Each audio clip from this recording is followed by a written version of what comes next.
Ini A baru ya. Mana Mas Ahmad, naik lagi ke atas. Yang A-nya coba lihat, ada A, B, C. Ada A, B, C. Untuk apa A, B, C ini? Menjelang, kembali dulu Mas Ahmad. Menjelang, lihat ini sebelum dukhon, tanda besar kiamat yang pertama, ke bawah di baiatnya Imam Mahdi. Berarti Imam Mahdi muncul di tengah-tengah kondisi dunia benar-benar tidak nyaman untuk di tempat tinggali. Barulah Imam Mahdi muncul. Beliau adalah sebagai penawar. Beliau adalah sebagai anti dari segala kerusuhan, kekacauan dan petaka bencana peperangan muka bumi. Allah hadirkan Imam Mahdi. Sekali lagi, namun syarat-syarat Imam Mahdi muncul dan dibaiat adalah A, B, C. Lihat A, B, C tadi. A, perubahan wajah orang-orang kaya ahli maksiat Arab. Berubah Pak wajah mereka. Ini badan-badan orang, tapi muka dan kepalanya sudah menjadi muka anjing, muka monyet, muka babi. Nanti Bapak baca di buku Ensiklopedia Akhir Zaman oleh Syekh Dr. Muhammad Ahmad Al-Mubayyab. Dijelaskan kebiasaan orang Arab hari ini. Mereka membuat villa-villa, tapi bukan villa kelas kita Pak, 100 kali lipat. Kawasannya bisa 10-20 hektar. Mereka buat tembok yang tinggi setinggi ini. Dia mengelilingi tempat itu, dan di dalamnya mereka buat surga buatan. Dan segala dosa, maksiat, apapun yang ada di dunia mereka lengkapi di dalamnya. Mereka berpesta pora. Ini gaya karakter orang-orang Arab kaya sekarang. Orang kaya-kaya Arab itu begitu gayanya sekarang. Mereka cukupkan segala bentuk surga di dunia ini di dalam itu. Inna lillahi wa inna ilaihi rajiun. Tapi kata Rasulullah, fi hadhil ummah, ini hadisnya, khasfun wa maskhun wa qadfun. Pada umat ini nanti di akhir zaman akan jadi khasaf. Apa itu khasaf? Terjadinya bencana-bencana di muka bumi, penenggelaman-penenggelaman di mana-mana. Wa maskhun, perubahan bentuk. Perubahan bentuk itu dijelaskan oleh Rasulullah, badan-badan orang, muka, kepalanya kepala binatang. Sehingga penduduk yang di luar tembok itu berkata, loh, yang keluar itu kenapa jadi kepala mereka menjadi binatang? Padahal dia orang-orang kaya yang di dalam ini. Ini terjadi ini dulu ya, perubahan wajah orang-orang kaya ahli maksiat Arab. Kemudian yang kedua, syahidnya seorang lelaki beriman yang terkenal di seluruh dunia dengan cara dibunuh. Jadi dia sangat terkenal, sangat dicintai orang beriman, meninggal karena dibunuh. Syahid dia, ya.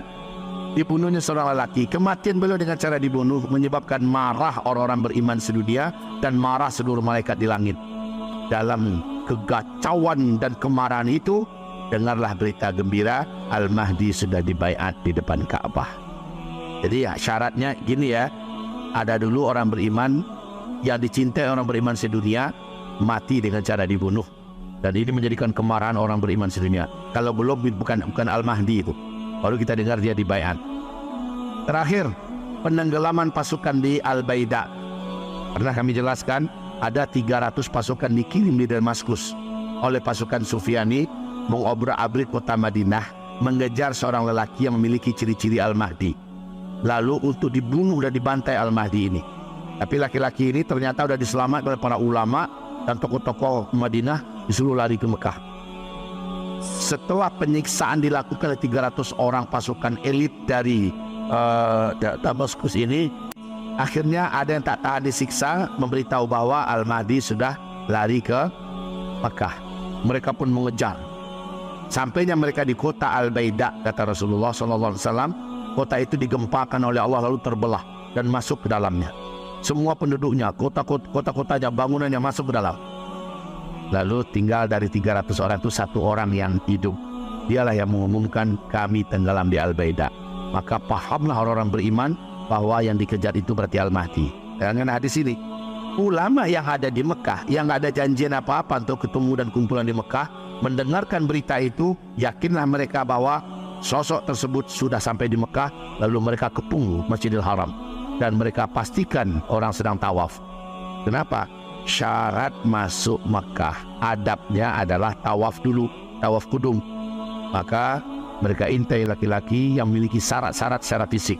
Ketemu, ketangkap, diambil oleh para ulama, dipaksa untuk mengaku dia adalah sosok tersebut untuk dibaiat.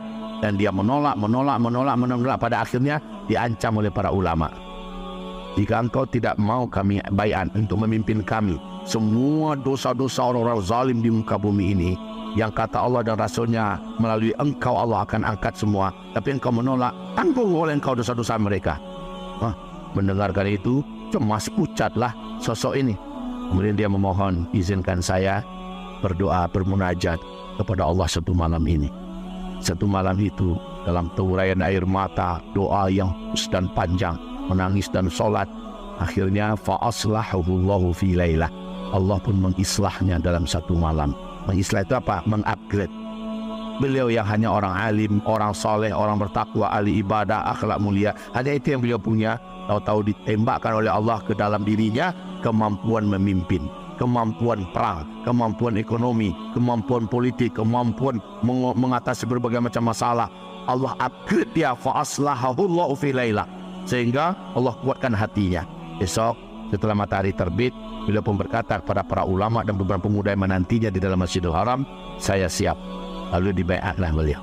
Pembaiatan ini dengan cepat menyebar, sementara penguasa Mekah, penguasa Hijaz, Arab Saudi dan lainnya segera mengumpulkan pasukan mereka untuk membunuh laki-laki yang baru dibaiat ini. Jadi penjahat-penjahat memang Pak, yang lagi berkuasa di Arab Saudi sekarang, yang lagi berkuasa di Uni Emirat Arab, Bahrain, penjahat semua itu, Bani Kalab, ya, mereka yang akan mengepung laki-laki yang baru dibaiat itu. Tapi enggak, orang-orang beriman yang sudah tahu itu Al-Mahdi totalitas Pak berjuang. Saat itu semua pasukan-pasukan dari orang-orang jahat yang ada menguasai Arab hari ini keok dan kalah. Dengan cepat pengaruh Al-Mahdi meluas. Lalu seluruh jazirah Arab ditaklukkan dan dikembalikan pada posisinya, menegakkan syariat Islam kembali. Sementara penguasa-penguasa jahat ini akan tersingkir dan terhapus. Lalu setelah itu Al-Mahdi dan orang-orang beriman pergi ke Iran, menaklukkan Iran, menaklukkan Cina, menaklukkan India, ya, dan seterusnya. Ada hadisnya seluruhnya sahih, tapi berkata takkan terjadi kiamat sampai kamu memerangi Cina dan India. Berarti Al-Mahdi akan masuk ke sana. Ditaklukkan dulu Iran. Iran yang sekarang ini gayanya sok-sok membela Ahlus Sunnah wal Jamaah di Palestina, tapi pada akhirnya Allah akan buka kedoknya dan Al-Mahdi membersihkannya nanti bersama orang beriman. Begitu kisah akhir daripada perjalanan ini. Allah Subhanahu wa taala jadikan Al-Mahdi kembali menertibkan dunia. Terjadilah dukhon. Baru terjadi dukhon. Baik, hamba-hamba Allah yang kami muliakan, dari sini saya Al-Fakir ini ingin menyampaikan kepada Bapak Ibu semua, di balik penderitaan dan kepahitan ini ada peluang untuk Bapak Ibu untuk ikut apa tidak di dalam perjuangan akhir zaman ini. Inilah saat-saatnya.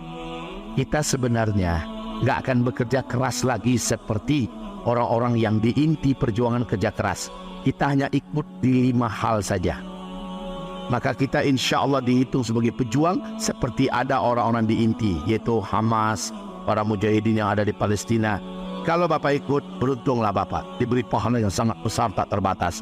Kalau Bapak Ibu tak ikut, Islam akan tetap dimenangkan oleh Allah tanpa kita, dan Allah akan ambil orang lain selain kita yang akan ikut. Pertanyaannya, Bapak Ibu mau ikut tidak? Kira lagi tidak mau ikut, nggak apa-apa. Allah akan tetap menangkan Palestina. Allah akan tetap menangkan Islam tanpa kita, dan kita menjadi orang yang menyesal dalam kerugian. Tapi kalau kita ikut, kita tetap di Indonesia. Kita tetap berjuang melalui cara-cara yang benar dari Indonesia.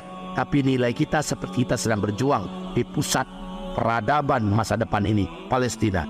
Dan insya Allah Ta'ala nilai kita akan disetarakan dengan para mujahidin yang bertempur di medan jihad hari ini. Kalau seandainya kita ikut. Kalau enggak, Allah akan ganti dengan orang lain yang mau. Kalau mau ikut bagaimana? Lakukan 5 dal berikut ini. Silakan.